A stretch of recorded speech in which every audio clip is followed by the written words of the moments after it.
Play boer. Crystal Palace lacked confidence. 052 Frank de Boer reflects on Crystal Palace's defeat against Swansea and how playing similar formations affected the sides. 052304 PM BST. Frank de Boer is a stranger in a strange land at Crystal Palace.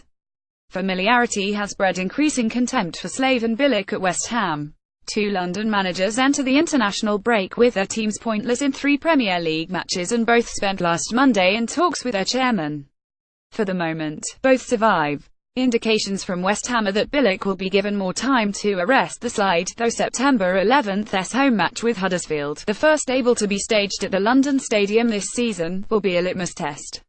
News that while suffering the ire of Hammers fans and co-chairman David Gold and David Sullivan might have to reconsider. Joe Hart has conceded 10 goals in 3 defeats, and such a state of affairs cannot endure. This is different. This is worrying, bilic admitted on Saturday, his team having been beaten 30 by Newcastle, an opponent hardly oozing confidence before the weekend. De Boer, meanwhile, is yet more endangered. His players' inability to adopt his Ajax-schooled philosophy may yet force Palace's owners to admit they made a mistaken appointment and swiftly look elsewhere.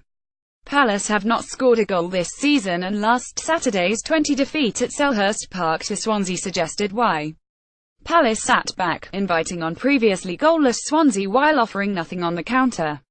Andros Townsend, a winger whose main trick is to cut in from the flank and shoot, was played in a central position off target man striker Christian Benteke. It was a plan never likely to find success when playing so cautiously and seemingly incapable of putting a passing sequence together. "We have to show some balls from the first second of the game," de Boer said on Saturday. "It wasn't until after we were 20 down that we showed we really can play."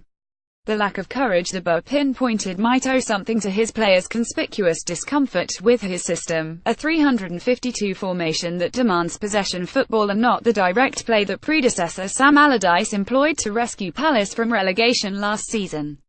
Multiple reports have suggested senior players' dissatisfaction with de Boer's approach. Should those fishes persist, then Palace and chairman Steve Parish have decisions to make. Appointing the 4-time Eredivisie title winner was a step into the unknown, a diametric opposite to predecessors Allardyce, Alan Pardew, Tony Pulis and Neil Warnock.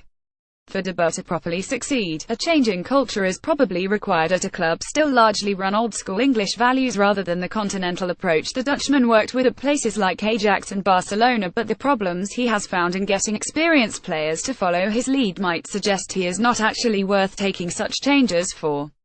"We did play better in the second half with 4 at the back," said midfielder Luka Milivojevic on Saturday, rather pointedly.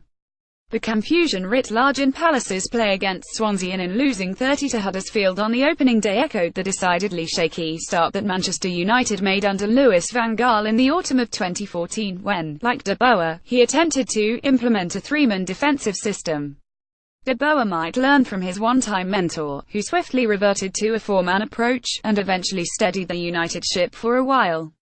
Stay stubborn, and his length of tenure might be lower than the 85 days he lasted at Inter Milan before being sacked last November. Salvation could lie in the returns of injured Wilfried Zaha and Ruben Loftus-Cheek, but time and patience are dwindling.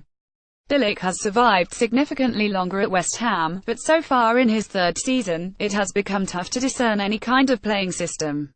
The Croatian is more a motivator than a tactician, with some of his strategies seemingly sketched on the back of his trusty Marlboro cigarette packets, but a summer of significant spending has failed to improve West Ham.